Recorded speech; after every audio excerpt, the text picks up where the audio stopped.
ગાંધીનગરના ચિલોડા પાસેમાં અંબાનું એક કલ્યાણકારી ધામ આવેલું છે। કહેવાય છે કે આ મંદિરની ખ્યાતિ એટલી છે કે દૂર દૂરથી ભાવિક ભક્તોમાં અંબાના દર્શન કરવા આ મંદિરે આવી પહોંચે છે અને પોતાની મનોકામના મા સમક્ષ રજૂ કરીને મા સમક્ષ નતમસ્તક થાય છે।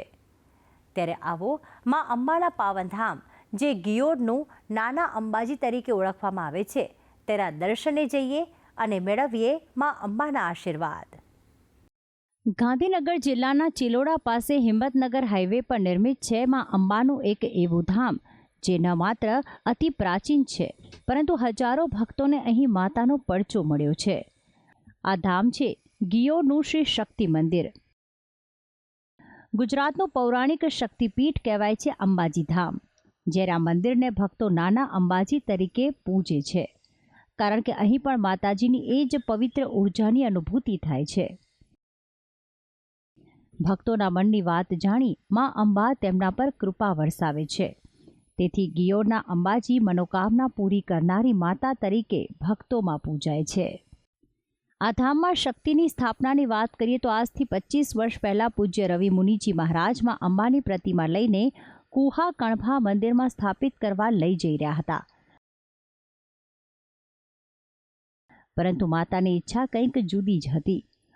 લોકકથા અનુસાર જ્યારે સંત શ્રી રવિ મુનિજી અહીંથી પસાર થતા હતા ત્યારે માતાએ આ જ સ્થાને બિરાજિત થવાની ઈચ્છા વ્યક્ત કરી, ત્યારે માત્ર એક નાના ઓટલા પર માતાની આ પ્રતિમાની સ્થાપના કરવામાં આવી। આમ તો કોઈ પણ જગ્યાએ પહેલા મંદિરનું નિર્માણ થાય અને પછી ઈશ્વરની પ્રતિમા સ્થાપિત થાય છે, પરંતુ ગિયોડમાં પહેલામાં અંબા બિરાજિત થયા અને પછી ધણપ, દશેલા, છાલા, ગિયોડ, શિવપુરા, કંપા જેવા આસપાસના ગામ લોકોના સહકારથી ધીમે ધીમે આ ધામનું નિર્માણ થતું ગયું। આજે ગિયોડ મુકામે વિશ્વભરમાંથી શ્રદ્ધાળુઓ પધારે છે।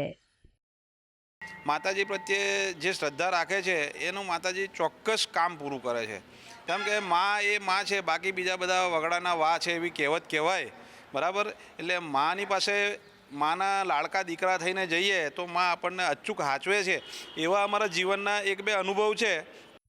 વર્ષ દરમિયાન ગાંધીનગર, દહેગામ, નરોડા, તલોદ, પ્રાંતિજ, અમદાવાદથી ભક્તો પગપાળા સંઘમાં માના દર્શનાર્થે આવે છે।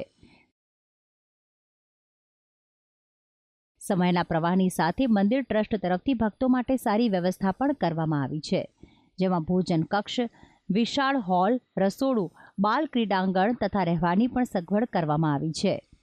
વર્ષ દરમિયાન મા અંબાનો દરબાર ભક્તોની અવરજવરથી જીવંત રહે છે, પરંતુ ખાસ કરીને દર પૂનમે માતાના દર્શનનો ખાસ મહિમા છે। નવરાત્રિની સાથે ચૈત્ર સુદ નોમ તથા આસો સુદ આઠમના દિવસે ખાસ હોમ હવનનું આયોજન થાય છે। આ ઉપરાંત મંદિર ટ્રસ્ટ તરફથી અબોલ જીવ, જરૂરિયાતમંદ વિદ્યાર્થીઓ તથા ગરીબ દર્દીઓ માટે અભ્યાસલક્ષી અને આરોગ્યલક્ષી સહાય પ્રવૃત્તિઓ પણ કરવામાં આવે છે।